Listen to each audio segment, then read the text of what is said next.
When I'm searching for a job and I want to adjust my budgeting practice, I usually set out a yearly budget, break it down monthly and then weekly. And I'll include in that heat, hydro, gas, entertainment, anything for the children, and try to really stick with that budget so I don't run into going over it. There are several ways to minimize your expenses. I do things like buying secondhand clothes. I do things like not driving as much, carpooling, using hydro at the correct time. I mean, that's kind of stuff all adds up. People don't think about it, but it really, really adds up. I think it's very important for Cindy in her situation to make sure she doesn't carry a lot of debt. Cindy seems to have a good idea of budgeting, the need for budgeting. Yes. And I think it's important at her stage to determine where can things be cut if they need to be. Yes. What are the needs versus the wants.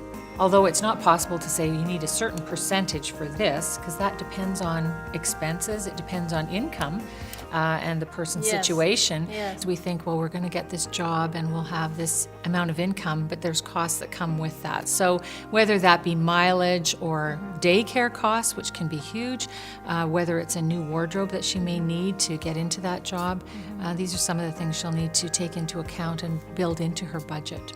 Even when employment is found, I find in my practice that not having an emergency fund is the biggest downfall of every budget.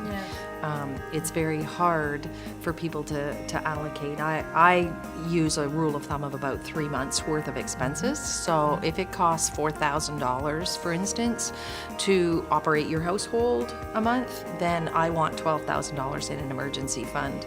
And it has to be ready cash and available with no penalties.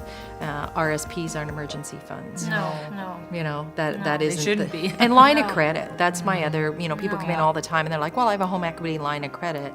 You know, that's my emergency fund. No, that's not your emergency fund. That's going into debt. That's right. I insist that my clients have a tax-free savings account, and it has to be an emergency fund until they get that 3 months worth. Then they can, you know, be a little more speculative with it. My ideal job would be able to not only be a great interest to me and something I'm passionate about, but also something that can keep my family at a level where they're comfortable.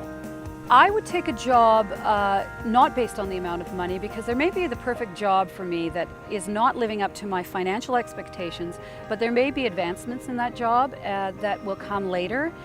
I've been very creative in making extra money my whole life, so if it was a job that I felt that I could advance in and that once I got in the door, I would take that job absolutely and find other means to make up the extra money that I need to support my family.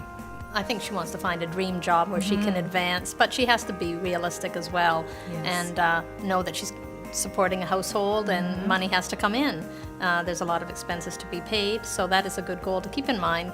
But, you know, she may have to be a little bit more realistic and take what she can get at this point. I agree.